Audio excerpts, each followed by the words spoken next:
Episode opening സീനിൽ ഗോക്കുവും ബുൽമയും അവർ രണ്ടുപേരും സിറ്റിയോട് യാത്രയൊക്കെ പറഞ്ഞ് വീണ്ടും ഇപ്പോൾ അവരുടെ ഡ്രാഗൺ ബോളിന്റെ വേട്ടയ്ക്കായിട്ട് അവിടുന്ന് പുറപ്പെട്ടു വന്നിരിക്കുകയാണ്. ബുൽമയ്ക്കാണെങ്കിൽ ഹാൻസം ബോയോട് ഇപ്പോൾ ഒരുപാട് ദേഷ്യമുണ്ട്.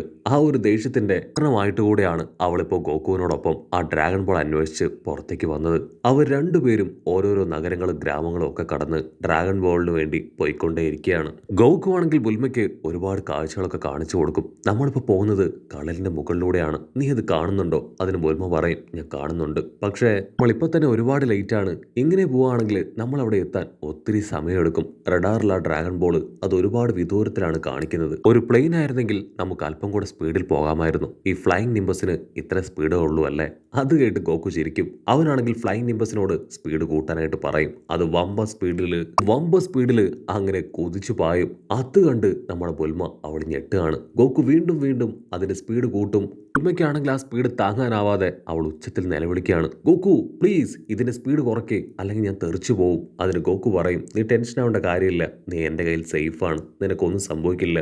കട്ട് ചെയ്ത ആ ജനറലിനെ കാണിക്കും. ആളും ആളുടെ അസിസ്റ്റൻസും അവരെല്ലാവരും ഇരുന്ന് ഇപ്പൊ ഗോകുവിന്റെ മൂവ്മെന്റ്സ് അത് ശ്രദ്ധിക്കുകയാണ്. ആ ജനറൽ ആണെങ്കിൽ പല്ല് കടിച്ച് ദേഷ്യത്തിൽ പറയും, ഓക്കെ, ഒരു വിധത്തിൽ അവനിപ്പോ വന്നുകൊണ്ടിരിക്കുന്നത് നമ്മുടെ തന്നെ ഏരിയയിലേക്കാണ്. അവിടെ വെച്ച് ഈസി ആയിട്ട് അവനെ തകർത്ത് കയ്യിലുള്ള ആ 2 ഡ്രാഗൺ ബോൾ നമുക്ക് സ്വന്തമാക്കാം. ഒരു ചെറിയ പയ്യൻ ഇത്തരത്തിൽ ആദ്യമായിട്ടാണ് എനിക്കൊരു ടഫ് തരുന്നത്. ഇനി ഒരിക്കലും അവൻ ഞാനുമായിട്ട് കളിക്കില്ല, അതിനുള്ളത് ഞാൻ അവന് കൊടുക്കൂന്ന് പറഞ്ഞ് അവൻ ആ പെറ്റിനെ പിടിച്ച് ഞെരിക്കും. അടുത്ത നിമിഷം ആ പെറ്റ് അവന്റെ കൈ കടിക്കുകയാണ്. അവിടെ നിന്ന് അങ്ങനെ ബ്ലാക്ക് ഔട്ട് ചെയ്ത ഇപ്പൊ ഗോകുവും ബുൽമയും പോകുന്ന ആ ഒരു സിറ്റി കാണിക്കും. അവിടെ ആ ഒരു നേവിക്കാരുടെ ഒരു ക്വാർട്ടേഴ്സ്, ഒരു മെയിൻ ഓഫീസർ ആണെങ്കിൽ അവരുടെ പ്രധാനപ്പെട്ട ഏരിയയിലേക്ക് വരും. ഉടനെ അവിടെയുള്ള സോൾജേഴ്സ് പറയും, ആ ഒരു പയ്യൻ അവനിപ്പോ നമ്മുടെ ഏരിയയിലേക്കാണ് കടന്നു വരുന്നത്. പക്ഷെ അവൻ നിസ്സാരക്കാരനല്ല. അവിടെ ചീഫ് ഓഫീസേഴ്സിന് ഒരുപാട് പേരെ അവൻ ഫൈറ്റ് ചെയ്ത് തോൽപ്പിച്ചു കളഞ്ഞു. സോ നമ്മൾ വളരെയധികം കെയർഫുൾ ആയിട്ട് വേണം അവനെ ഹാൻഡിൽ ചെയ്യാൻ. ആ ഓഫീസർ ആണെങ്കിൽ ഇപ്പൊ ഗോകുവിന്റെ ഫോട്ടോ അത് ചെക്ക് ചെയ്യും. ഇവൻ എനിക്ക് ഒരു ഇരയല്ല, തീർച്ചയായിട്ടും ഇവനെ ഞാൻ പിടിച്ച് അവന്റെ കയ്യിലുള്ള ഡ്രാഗൺ ബോൾസ് അത് ഞാൻ തന്നെ നേടിയെടുക്കും. അവൻ നമ്മുടെ താവളത്തിലേക്കാണ് വരുന്നത്, കാരണവശാലും അവൻ മിസ്സായി പോകാനായിട്ട് പാടില്ല. അതിനു മുൻപ് നിങ്ങൾ ഈ സ്ഥലം മുഴുവൻ ക്ലീൻ ചെയ്യാനായിട്ട് അവന്റെ അസിസ്റ്റന്റിനോട് പറയും. കട്ട് ചെയ്ത ഇവിടെ ബുൽമയും ഗോകുവും അവരാണെങ്കിൽ കടലിന് മുകളിലൂടെ ആയിട്ട് ഫ്ലൈ ചെയ്ത് വരും. ഒരുപാട് മീനുകളൊക്കെ മുകളിലേക്ക് എടുത്തു ചാടും. അവര് അതിന്റെ എടുത്തുചാട്ടവും സൗന്ദര്യവും ഭംഗിയൊക്കെ ആസ്വദിച്ച് മുൻപോട്ടേക്ക് പോവാണ്. ബുൽമയാണെങ്കിൽ അവളുടെ റഡാർ ചെക്ക് ചെയ്യും.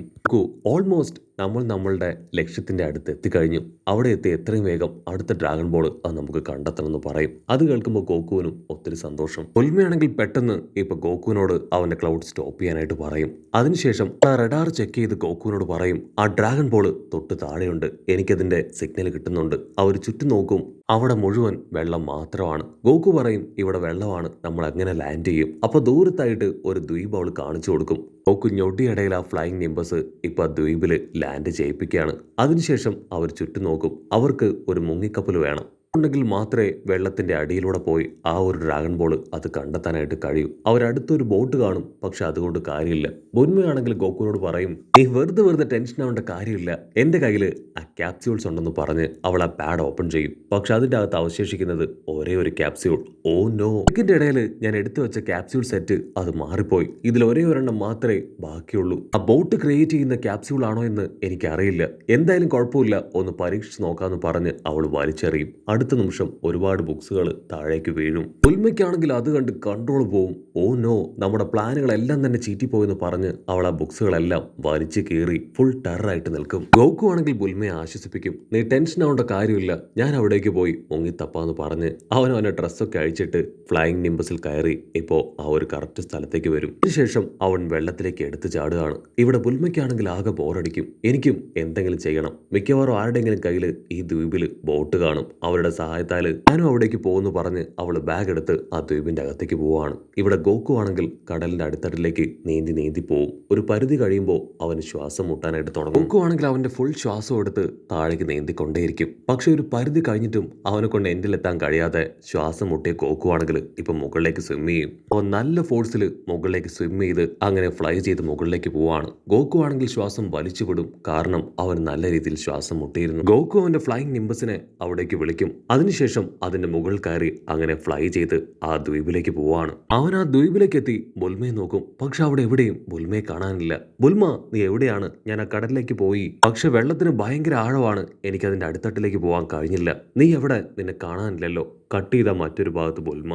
അവളാണെങ്കിൽ ആ ഐലാൻഡിൽ ആരെങ്കിലും ഉണ്ടോ ചെക്ക് ചെയ്യാൻ ഓരോ ഭാഗത്തൂടെ കയറി ഇറങ്ങി നടക്കുകയാണ്. അപ്പോൾ മനോഹരമായിട്ടുള്ള കുറച്ച് പൂക്കൾ അവൾ തൊട്ടടുത്ത് കാണും. അവൾ ആ പൂക്കളുടെ സൗന്ദര്യമൊക്കെ ആസ്വദിച്ച് അത് സ്മെല് ചെയ്യാനായിട്ട് ശ്രമിക്കും. അടുത്ത നിമിഷം ഒരു പ്രത്യേകതരം ക്രീച്ചർ അത് അവളെ നോക്കി അങ്ങനെ അലറി അങ്ങനെ വാ പൊളിച്ചു കാണിക്കും. അതുകൊണ്ട് പേടിച്ച് അവൾ ഓടുകയാണ്. അവൾ വീണ്ടും വീണ്ടും ചുറ്റും നോക്കും. ഇവിടെ ആരെയും കാണാനില്ല. ഇത് ശാന്തമായിട്ട് കിടക്കുന്ന ഒരു ഐലാൻഡാണ്. ഇനി ഇവിടെ മനുഷ്യവാസം ഉണ്ടാവില്ലേ ചിന്തിച്ച് അവൾ ചുറ്റും നോക്കും.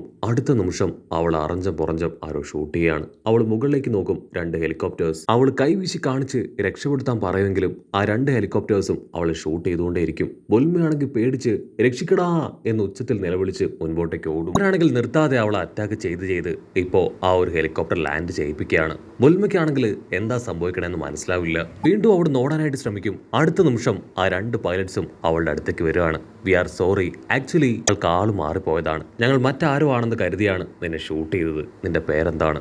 അത് കേട്ട ബുൽമയ്ക്കാണെങ്കിൽ അവളുടെ കൺട്രോൾ പോകും. എത്ര ധൈര്യം ഉണ്ടെങ്കിൽ എന്നോട് ഇങ്ങനെ ചെയ്യും? ഏതെങ്കിലും ബുള്ളറ്റ്സ് ബോഡിയിൽ കൊണ്ട് എന്റെ ജീവൻ നഷ്ടപ്പെടുകയാണെങ്കിൽ ആര് ഉത്തരവാദിത്വം ഏറ്റെടുക്കും ചോദിച്ച് അവളിപ്പോൾ ദേഷ്യപ്പെട്ട് ഉച്ചത്തിൽ കരയും. അവരാണെങ്കിൽ അവരെ കൊണ്ട് പറ്റും പോലെ അവളെ കൺട്രോൾ ചെയ്യാനും സമാധാനിപ്പിക്കാനും ശ്രമിച്ചുകൊണ്ടേയിരിക്കുകയാണ്. പിന്നെ ബുൽമയാണെങ്കിൽ അവരോട് പറയും, ഞാൻ ആക്ച്വലി എന്റെ ഫ്രണ്ടുമായിട്ട് ഇവിടേക്ക് വന്നതാണ്. എനിക്കിപ്പോൾ ഒരു സബ്മറീൻ ആവശ്യമുണ്ട്. ഇവിടെ എവിടെയെങ്കിലും കാപ്സ്യൂൾ ഷോപ്പ് ഉണ്ടോ? അതിനവർ പറയും, ഇത് വെറും ഒരു മരുഭൂമിയാണ്, ഇവിടെ അത്തരത്തിൽ ഒന്നും തന്നെ ഇല്ല.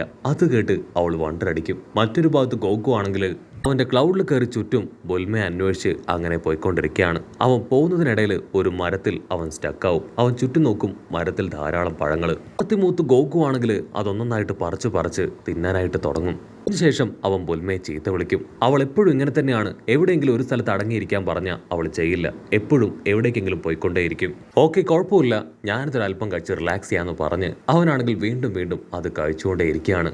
ഇവിടെ ആ സോൾജിയേഴ്സ് അവരാണെങ്കിൽ ബുൽമയോട് പറയും, നീ ശരിക്കും വളരെ സുന്ദരിയാണ്, നമുക്കൊരല്പം ഫണ്ണായാലും ചോദിക്കും. അത് കേട്ട് ബുൽമ അവൾ ഞെട്ടുകയാണ്. അവൾ പതിയെ പുറകിലേക്ക് നീങ്ങാനായിട്ട് ശ്രമിക്കും. പക്ഷേ സോൾജിയേഴ്സ് ടെററായിട്ട് ചിരിച്ച് അവളുടെ പിന്നാലെ വരികയാണ്. ആണെങ്കിൽ ഞൊടിയിടയിൽ ഒരുപാട് മണ്ണ് വാരി അവരുടെ കണ്ണിലേക്ക് എറിഞ്ഞ് അവിടുന്ന് ഓടും. അവർ ആ കുഴിയിലേക്ക് വീഴും. പക്ഷേ അവരതിൽ നിന്ന് പുറത്തു വന്ന് ഇപ്പൊ ഹെലികോപ്റ്റർ എടുത്ത് അവളെ ഫോളോ ചെയ്യാണ്. ബുൽമയാണെങ്കിൽ വിട്ടുകൊടുക്കാതെ ഉഷാറായിട്ട് മുൻപോട്ടേക്ക് ഓടും. അതിനുശേഷം ഉച്ചത്തിൽ കോക്കോയെ വിളിക്കും. ഇവിടെ ഗോക്കു ആണെങ്കിൽ ഫ്രൂട്ട്സ് എല്ലാം കഴിച്ച് സന്തോഷത്തിൽ റിലാക്സ് ചെയ്യുമ്പോഴായിരിക്കും ബുൽമയുടെ ശബ്ദം കേൾക്കുക. ഓ നോ, അത് ബുൽമയുടെ ശബ്ദമാണ്. എത്രയും വേഗം അവിടേക്ക് പോകണമെന്ന് പറഞ്ഞ് ഗോക്കു ആണെങ്കിൽ ഫ്ലൈയിങ് നിംബസിൽ ഇപ്പൊ ബുൽമയുടെ ശബ്ദം കേട്ട ഭാഗത്തേക്ക് പോവാണ്. ഗോക്കു ആണെങ്കിൽ ഞൊട്ടിയിടയിൽ അവളുടെ തൊട്ടടുത്തെത്തും. ബുൽമ, നിനക്ക് എന്തു പറ്റി? അതിന് ബുൽമ നിലവിളിച്ചു പറയും, ആ കോപ്റ്റേഴ്സിൽ വരുന്ന 2 പേര് എന്നെ അറ്റാക്ക് ചെയ്യുകയാണ്. അടുത്ത നിമിഷം ആ കോപ്റ്റേഴ്സിൽ വരുന്ന സോൾജിയേഴ്സ് അവരിപ്പോൾ ഗോക്കുവിനെ കൃത്യമായിട്ട് ശ്രദ്ധിക്കും. ഇതവൻ തന്നെയാണ്, നമുക്ക് അവന് കിട്ടിപ്പോയി, എത്രയും വേഗം അവനെ നശിപ്പിക്കണം എന്ന് പറഞ്ഞ് അവരാണെങ്കിൽ കണ്ടിന്യൂസ് ആയിട്ട് ഗോക്കുവിനെ ഷൂട്ട് ചെയ്യാണ്. ഗോക്കു ആണെങ്കിൽ വിളിച്ചു പറയും, സോൾജിയേഴ്സ്, നിങ്ങൾ ഗൺ ഉപയോഗിച്ച് ഞങ്ങളെ പേടിപ്പിക്കാൻ ശ്രമിക്കേണ്ട, ഇതുകൊണ്ടൊന്നും ഞങ്ങൾ പേടിക്കില്ല എന്ന് പറഞ്ഞ് അവനൊരു കോപ്റ്ററിൽ ആഞ്ഞെട്ടിക്കും. അതിനുശേഷം അവന്റെ സ്റ്റിക്ക് അതങ്ങനെ നീട്ടി ആ 2 കോപ്റ്റേഴ്സിനെ ആഞ്ഞടിച്ച് അതിനെ തകർത്ത് കളയുകയാണ്. കട്ട് ചെയ്ത ഇവിടെ ആ കോപ്റ്റേഴ്സ് ഡാറിൽ നിന്ന് ഇൻവിസിബിൾ ആയ കാര്യം ആ ഹെഡ് ക്വാർട്ടേഴ്സിലുള്ള സോൾജിയേഴ്സ് അറിയും. ഓക്കെ, അവൻ എത്തിപ്പോയി, എത്രയും വേഗം നമ്മൾ അവിടേക്ക് പോയി അവനെ പിടിക്കണം എന്ന് പറയും. ഇവിടെ ഗോക്കു ആണെങ്കിൽ ബുൽമയോട് പറയും, നമ്മുടെ മുൻപിൽ വേറെ വഴിയില്ല, ഇവിടെ അടുത്താണ് മാസ്റ്റർ റോഷിയുടെ വീട്, അവിടേക്ക് പോയി നമുക്ക് അദ്ദേഹത്തോട് ഹെൽപ്പ് ചോദിക്കാം, തീർച്ചയായിട്ടും നമ്മളെ സഹായിക്കാതിരിക്കില്ല. അപ്പൊ അവിടുന്ന് അങ്ങനെ കട്ട് ചെയ്ത മാസ്റ്റർ റോഷിയെ കാണിക്കും. ആള് ഹായ് ആയിട്ട് കടലിൽ ചൂണ്ടയിടുകയാണ്. ഇവിടെ ബുൽമയാണെങ്കിൽ അടിച്ചു പറയും, ആ അപ്പാപ്പൻ ആളൊരു മോശമായിട്ടുള്ള വ്യക്തിയാണ്, ഒരു കാരണവശാലും ഞാൻ അവിടേക്ക് വരില്ല. ഗോക്കു ആണെങ്കിൽ നിർബന്ധിക്കും, ആവശ്യം നമ്മുടേതാണ്, ഇത്രയും വേഗം ചെറിയ സൈസിലായി മാറ്, നമുക്ക് മാസ്റ്റർ അടുത്തേക്ക് പോകണമെന്ന് പറഞ്ഞ് അവളുമായി ആ ക്ലൗഡിൽ ഗോക്കു മാസ്റ്ററിന്റെ അടുത്തേക്ക് പോകുന്നതോട് കൂടെ ഈ ഒരു എപ്പിസോഡും അവസാനിക്കുന്നു.